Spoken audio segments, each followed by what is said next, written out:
오늘 날씨가 조금 좋아졌습니다. 박근혜 대통령께서 이제 석방 된 지가 한 열흘 됐습니다. 오늘은 지금 돌아가고 있는 이 정치판을 우리 박근혜 대통령님을 기준으로 해서 한번 박근혜 대통령을 중심으로 해서 이 정치판을 한번 분석해 보도록 하겠습니다. 자, 며칠 전에 노영민이라고 문재인이 19년, 20년, 만 2년 동안 비서실장을 한 노영민이가 중앙일보와 인터뷰를 했는데 놀랄만한 내용입니다. 물론 우리가 짐작했던 내용을 확인시켜 준 겁니다. 19년 9월달에 여러분 기억하시죠? 우리 박근혜 대통령님 왼쪽 어깨가 완전히 망가진 상태가 돼서 강남 성모병원에 오셔가지고 수술을 완전히 어깨 수술을 하고 한 2달 동안 머무르다가 돌아가셨습니다.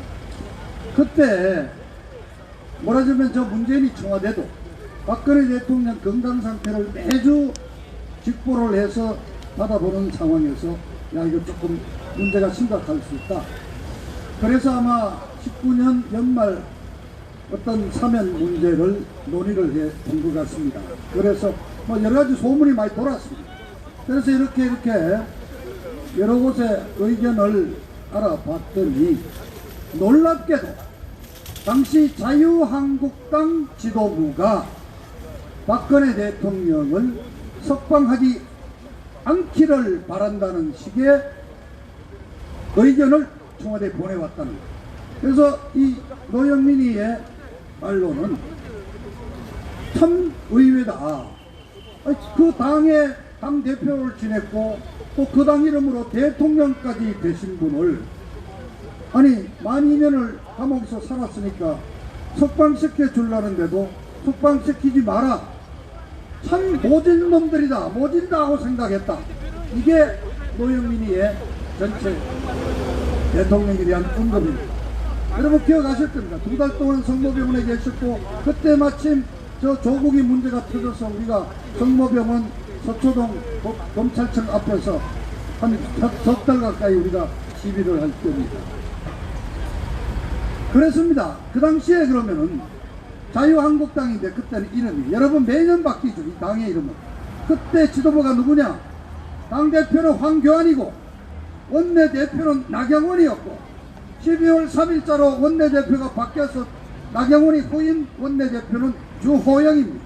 바로 이 자들이 문재인이가 박근혜 대통령 석방하면 어떠냐 했더니 석방시키지 말라고 했던 놈들입니다. 똑똑히 기억하셔야 됩니다. 그해 11월 말경에 성모병원을 떠나서 서청대로 다시 복귀할 때 그 당시 홍문종 의원이 열심히 강기정 청와대 민정수석 정무수석과 통화를 여러 번 하면서 성모병원을 떠나는 날 저 기억합니다. 우리가 아침 일찍부터 성모병원에 집결을 했는데 홍문종 의원이 찾아와서 내려와서 아마 요번에 가시면은 병원에서 나가시는 것보다 그 안에 들어가셔서 정리하고 나가는 거로 그렇게 해서 한 달 안에 나오실 거니까 대통령 뜻도 그렇고 이 병원에 일반 간병인도 다니시니까 조용하게 좀 해주시면 좋겠다. 그래서 사실상 우리가 준비했던 집회를 다 철수시킨 적이 있습니다. 홍문동이는 그 정도로 자신했던 거예요. 그런데 왜 못 나왔느냐? 만 2년 전에 나올 수 있었는데 자유한국당 저 황교안이 나경원이 조영이 저자들이 반대를 했다는 사실 여러분 분명히 기억하셔야 합니다. 그럼 이번에는 어땠느냐? 이번에도 똑같지 않습니까? 지금 이름이 국민의힘당으로 바뀌었는데 자 전당대회에서 대통령 후보까지 뽑았는데 작년 연말에 저 이준석이가 있고 윤석열이 후보로 낸 국민의힘당이 박근혜 대통령 사면 석방 문제에 대해서 어떻게 의견을 정리했습니까? 이 문제는 문재인이 정권에 속하는 거니까 우리는 의견이 없다. 이게 무슨 말입니까? 의견 없다는 말은 나오지 말기를 바란다고 했던 거 아닙니까? 의견이 있다 그러면 나오시라고 그래야죠. 정말 모질게 정치하는 놈들이 다름 아니라 바로 여러분들이 우군으로 생각하는 저 국민의힘 당이 박근혜 대통령 석방을 만 2년이나 가로막아 왔다는 사실 오늘 분명히 지적합니다. 지금 국민의힘당이 지지율이 떨어져서 좀 깨지기 지금 개판 5분 전이죠. 바로 이게 뭐냐? 자당의 당대표를 지내고 자당의 이름으로 대통령이 된 박근혜 대통령을 탄핵하고 그것도 모자라서 감옥에 있는 사람을 석방도 시키지 말라고 했던 바로 그 안가품을 지들이 받고 있는 겁니다. 자, 이런 우리 전제 위에서 정치판 한번 봅시다. 자, 저쪽 우선 이재명이부터 잠깐 보죠. 이재명이는 이제 막 공약을 마구 쏟아냅니다. 뭐라고 그랬습니까? 11월 달에 저자가 1인당 한 100만 원씩 돌리자 그랬다가 그냥 여론조사에서 한 70% 특히 젊은 층들이 아니 그거 공짜 좋은데 나중에 그 갚는 거는 누구냐? 우리가 10년 뒤 20년 뒤에 우리 세금에서 다 깎아가는데 못하겠다. 포퓰리즘이다. 그래서 철수했습니다. 그런데 며칠 전에 다시 이번에는 1인당 50만 원씩 설전해 주겠다고 공약을 했습니다. 그런데 여러분 50만 원씩 우리 국민한테 주는데 필요한 돈이 30조입니다. 30조. 올해 슈퍼 예산이라는 600조인데 30분 5%를 예산의 1년 예산 5%를 그냥 설전에 돈 뿌리겠다고 얘기했던 그랬다가 또 이틀 만에 철회했습니다. 근데 저자는 마구된 뭐 부동산 양도세 1년 유예하겠다. 지금 또 재건축 완화하겠다. 이제 우리 우파들한테 좀 관심 있을 만한 공약도 막 내놓습니다. 그랬다가 또 며칠 뒤면 또 그만두고 또 없던 걸 하자 그러면 끝나는 거죠. 저는 뭐 매일같이 말을 바꿉니다. 자, 이제 드디어 이재명식 정말 히트 작품이 하나 나왔습니다. 뭐냐? 탈모약, 탈모 환자들을 표 걷겠다고. 탈모약 의료보험으로 적용하겠다. 난리가 났습니다. 자, 대한민국에 머리카락이 부족하신 분이 한 1000만 명이 되는데 일단은 와 만세했죠. 야, 탈모약이 이제 사고 이제 탈모 모발 이식도 이제 의료보험 하겠다는 얘기입니다. 그런데 여러분 정말 한번 생각해 봅시다. 의료보험이란 것은 목숨과 관련되는 질병 치료를 정부가 지원해주는 그 국민이 그것도 공짜가 아니죠. 국민이 다 연금 들어가고 의료보험 들어가지고 이거 정부가 일부 보조하는 건데 탈모를 한다거나 모발 이식을 한다거나 이런 거는 생명과 관계되는 질병은 아니지 않습니까? 외모를 바꾸는 거. 그러니까 이거는 의료보험에 적용을 하기는 곤란하다 하는 게 세계적인 정론입니다. 그런데 이거를 해주기 시작하면 이제 성형수술하는 분들 이것도 똑같은 거 아니냐. 이제 나 농사 쌍꺼풀 수술부터 얼굴 고치는 거 이것도 의료보험 적용해 달라 그럴 거 아니에요. 똑같은 논리에 따지면 왜 탈모 환자들만 탈모 있는 분들만 의료보험 적용 이래 되면은 의료보험 재정 적자 그냥 거들나는 건 오죽하면은 외국 언론들이 이재명 한국 대선에서 탈모약 탈모치료 의료보험 적용한다는 뉴스가 나왔다고 아주 해외 토픽감으로 다뤘습니다. 하여튼 이재명이 저 공약대로 하면 대한민국 한 2년 안에 다 망할 거예요. 여러분 이재명이가 만일 대통령이 되면요 어떤 결과가 나오느냐. 대한민국 망하는 거 둘째고 이제 완전히 북한에 이제 갖다 바칠 거고 이재명이 대통령 한 1년만 하고 나면은 여러분 자 우선 얘기할까요? 문재인이가 그립다. 문재인 시대가 좋았다 하는 얘기가 나올 겁니다. 문재인은 차라리 무능하니까 그런 이재명이 얼마나 저 교활하고 영리한 놈입니까? 저놈이 기술적으로 독재하면서 돈 쳐먹고 밑에 놈들 챙기고 하면서 이재명이 만일 대한민국을 5년간 끌어간다면 정말입니다. 문재인 시대가 그립다. 국간이 명과이라는 얘기 나오고 대한민국 망칩니다. 그러니까 이재명이 이렇게 자관 내년 선거는 여러분 체제를 지키는 선거입니다. 대한민국 갖다 망치겠다. 그저 표를 얻겠다면 돈 그냥 갖다 뿌리겠다는 저런 자가 선택받을 수는 없지 않겠습니까? 그 정도는. 자, 그러면 이쪽에 국힘당자 잘 돌아갑니까? 자, 연초부터 결국 지난주에 제가 말씀을 드렸죠. 어느 여론조사 기관의 비밀 보고서를 통해서 지난 연말에 아주 지도부가 쇼킹한 충격을 받았다.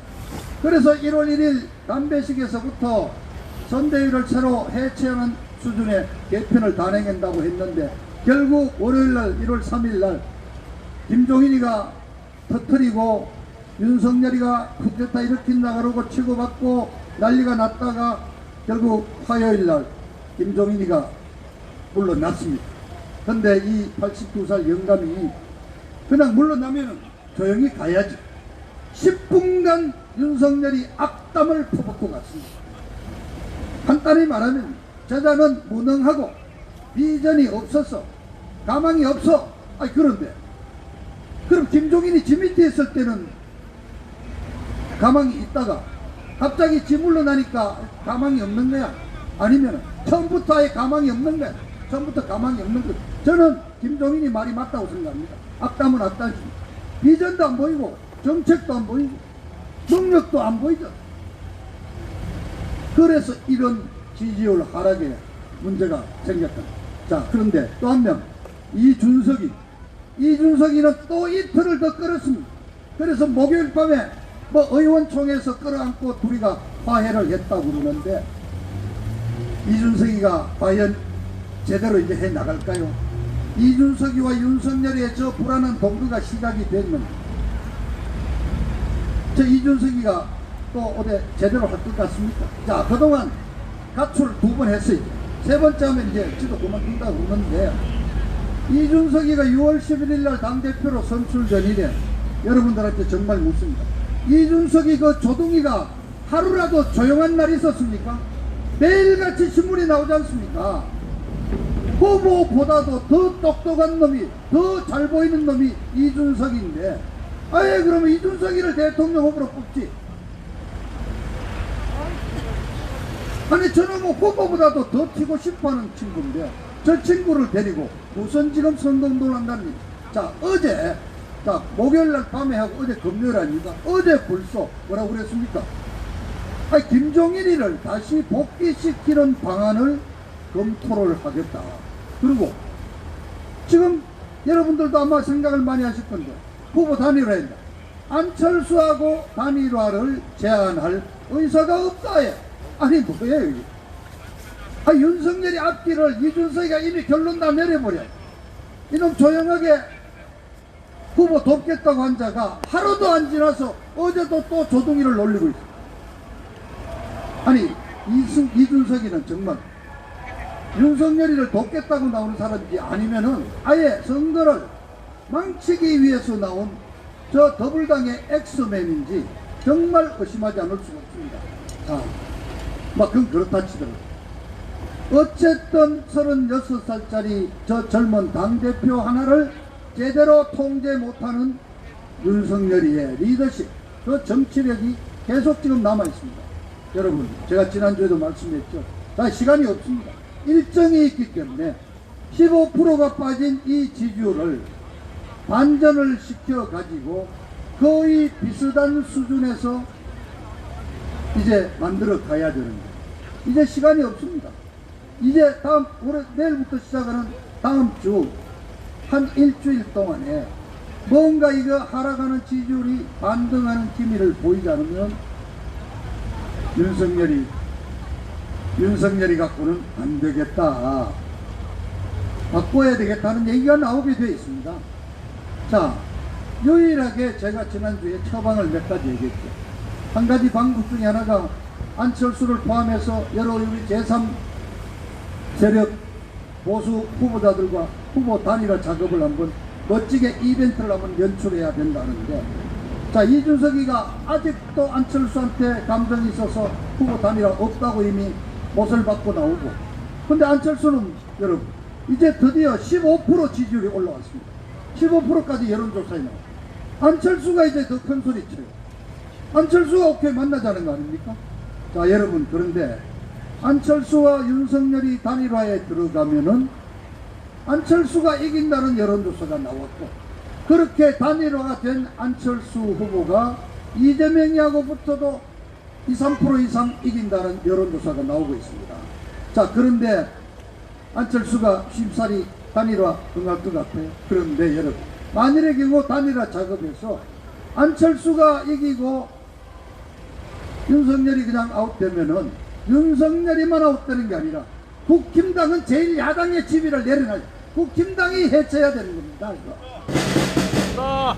자, 그래서 지난주에 제가 여러 차례만 유일하게 저 보수가 뿔뿔이 흩어져 있고 우리 태극기 세력조차 우왕좌왕하고 있고 바로 이것이 뭐냐, 우리의 중심 구심점이었고, 근데 그 나오셨잖아요. 이제 대안이 생 나왔잖아요.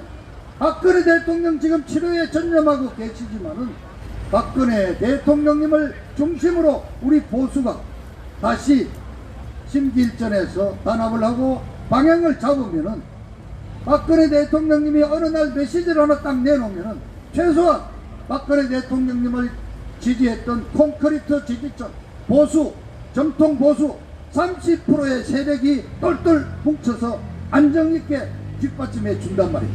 그러면 이제 중도도 여인 확장을 자유스럽게 할 수 있죠.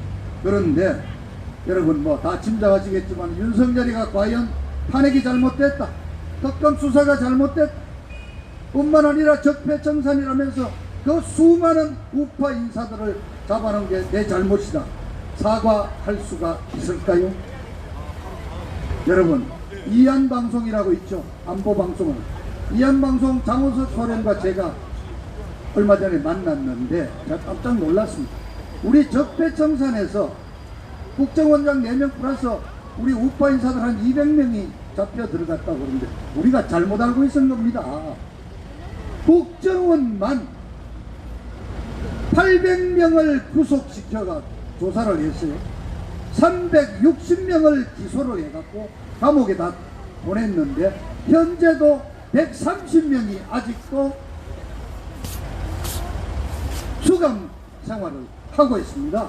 물론 남대준 전 국정원장을 포함해서 국정원에만 800명을 잡아냈어요. 그리고 기무사가 이재수 기무사령관이 목숨을 끊었던 그 배경이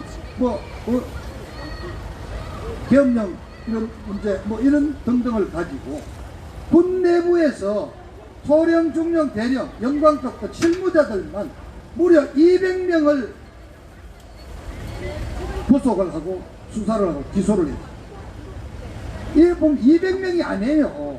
우리 우파 인사들이 여러 1000몇백 명을 잡아가둔 그 검찰의 수장이 윤석열입니다. 과연 윤석열이가 탄핵 잘못했다고 하고 대통령 지원을 요청하겠습니다. 그럴 자세가 안 돼 있다.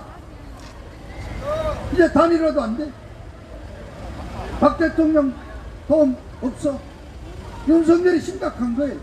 저는 과연 앞으로 남은 한 열흘 사이에 지지율 반등이 있으리라고 저는 생각지 않습니다. 그래서 다시 한번 우리 국힘당에게 묻습니다. 당신들은 뭐를 원하는 거야? 정확하게 얘기해. 정권 교체를 원하는 거야? 정권 교체가 아니라 더 정확하게 말하면 자유민주주의 체제 유지를 원하는 거 아니냐 말이야. 그런데 왜 그 자유민주체제 수호에 윤석열이를 꼭 당선시켜야 되는 거냐? 정권 교체가 되려면은 저 자각구는 도저히 안 된다는 판단이 있으면은 하나 지울 수도 있는 거 아니겠습니까? 우리 윤석열이 농담 못해. 방금 앞서 LA에 계시던 우리 대통령 탄핵 변호인 단장이신 김평국 변호사가 말씀했지만 왜 윤석열이를 뽑아놓고 강제로 그냥 우리한테 아무런 선택권도 없이 찍어 달라는 거다. 그건 협박이. 조중동 탄핵 세력들이 김무성, 유승민 이자들이 우리 국민을 강요하고 있는, 겁박하고 있는, 넘서 못해.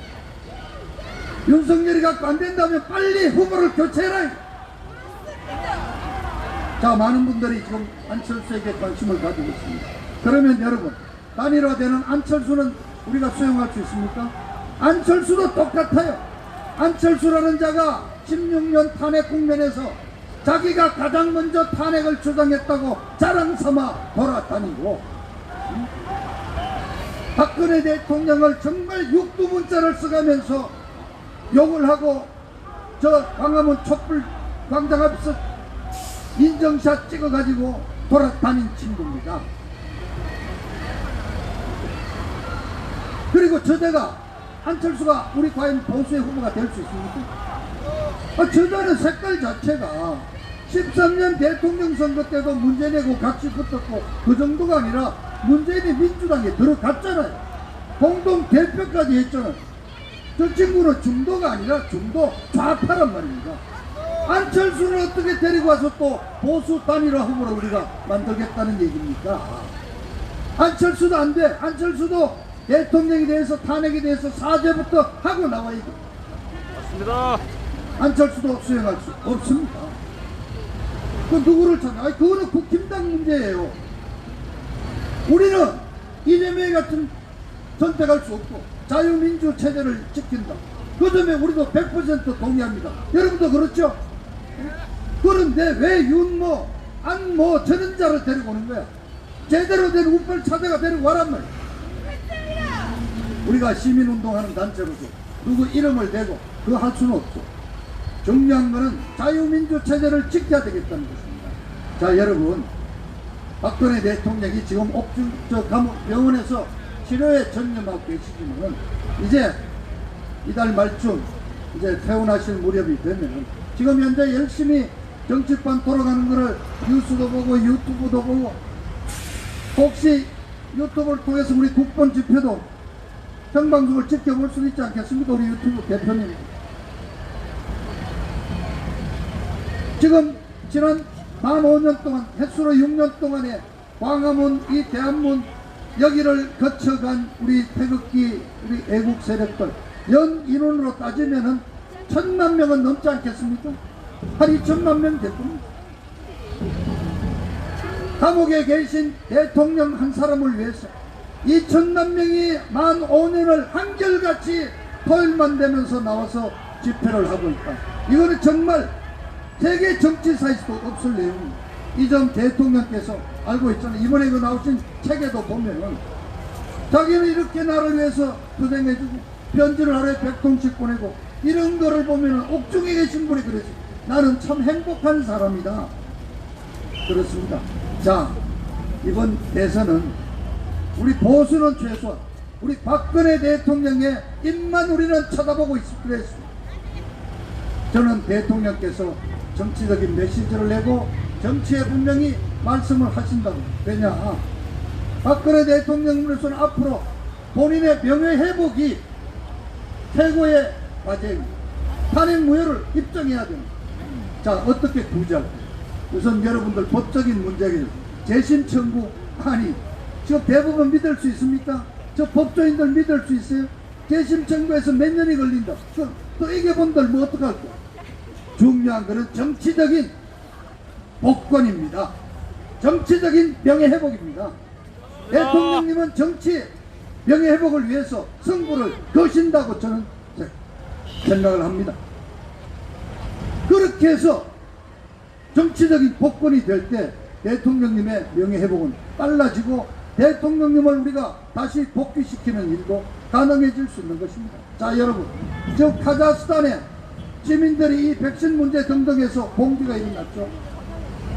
좀 막 발표하라 그래서 그냥 길거리에 그냥 시신들이 절비하다 그러는 막 뉴스가 들어오는데 좌파 대통령을 향해서 지금 이른바 보수 세력이 들고 있는 겁니다. 그렇습니다. 지금 우리 자영업자들 다 몰락하고 있습니다. 이 정치 노름, 더불당, 국진당, 대통령 내놓고 지금 그 쓰레기 같은 후보 둘을 내놓고 국민에게 정말 어떤 놈이 덜 더러우냐, 덜 때묻었느냐, 덜 나쁜 놈을 골라라 이렇게 강요하고 있는 이 정치판에 대한민국은 망가지고 있습니다. 나라 정세가 복잡하게 돌아가고 있습니다. 국민들 나오셔야 합니다. 국민들이 나와서 이 대한민국을 중심으로 100만 명이 정말 이 광화문 종로 일대를 메우면은 저 문재인이 왜 못 끄집어 내립니까? 맞습니다. 저는 그렇습니다. 우리 17년 초에 이 대한문에서 이 일대 우리가 50만 명씩 모였을 때 토요일날 우린 낮에 모이고 집에 갔습니다. 그리고 저녁에 광화문에서는 민노총 집회가 열렸습니다. 그때 저는 정말 지금 돌이켜 보니까 우리가 집으로 해산하지 않고 그 중에 5만 명이라도 청와대로 가서 청와대 양쪽 입구를 꽉 막아가지고 우리 대통령을 옹이하겠다, 교대로 하자, 한 일주일만 우리가 청와대를 둘러싸고 철통같이 지켰다면은 저 촛불 세력들을 우리가 막아냈을 수 있지 않다는. 자, 이제 대통령이 명치를 마치고 나올 때 우리 대통령을 옹이해서 나가야 합니다. 마지막으로 말씀드립니다. 자, 만일에 이번 3월 9일 대통령 선거가 예정대로 치러질지, 저는 지금도 제가 뭐 이렇게 드리기 곤란한 여러 가지 말씀이 있습니다만은 과연 정상적으로 3월 9일 대선이 치러질까, 저는 아직도 심합니다. 이달 1월 말 2월 초 중순 아마 심각한 어떤 급격한 정치 변동이 저는 짐작을 하고 있습니다만, 제가 점쟁이도 아니고 예언할 수 지켜보도록 합니다. 그런데 만일 치러져서 윤석열이 또는 윤석열을 바꾼 어느 후보든 패배하면은 대한민국이 망하는 것, 우선 제1야당이라는 존재는 그냥 없어집니다. 그러면 그냥 저 더불당 좌빨 제자들이 천지가 되고 정말 50년 집권이 이루어지게 되는 꼴이 되는데, 이 망가진 보수를 누가 살릴까? 또 반대로 승리를 했다고 치자 190석 저 좌파들이 가만히 두겠습니까? 결국 그걸 하려면 그자들과 타협해서 보수가 아닌 중도 좌파 정치 체제를 지켜나가야 됩니다. 그래도 보수는 없어지고 결국 내년 3월 9일 어떤 대선을 치르면서 보수 세력은 완전히 몰락의 길로 가는 겁니다. 이걸 어떻게 우리가 보수의 자유민주, 이 시장경제 보수 자유민주 체제를 지켜낼 수 하는 수 없습니다. 저렇게 연약한 병고에 시달리고 옥고에 시달린 연약한 분이지만 우리는 다시 한번 박근혜 대통령에게 매달릴 수밖에 없습니다. 그분을 모시고 나와서 망가진 보수를 다시 살리고 대한민국을 정상화할 수밖에 없다는 사실을 우리는 똑똑히 기억하고, 그런 점에서 저는 여러분, 우리 이 미약하지만은 지난 6년간 박근혜 대통령 탄핵 무효와 원대 복귀를 외쳐온 우리 국본을 중심으로 대한민국 정상화, 보수 세력의 재건에 우리는 올 봄부터는 당당히 나서야 됩니다. 그런데 우리는 이제 지도자가 생겼습니다. 진정한 대통령 박근혜 대통령을 앞세우고 그분과 함께 한다면 우리는 당당하게 나아갈 수 있을 것입니다.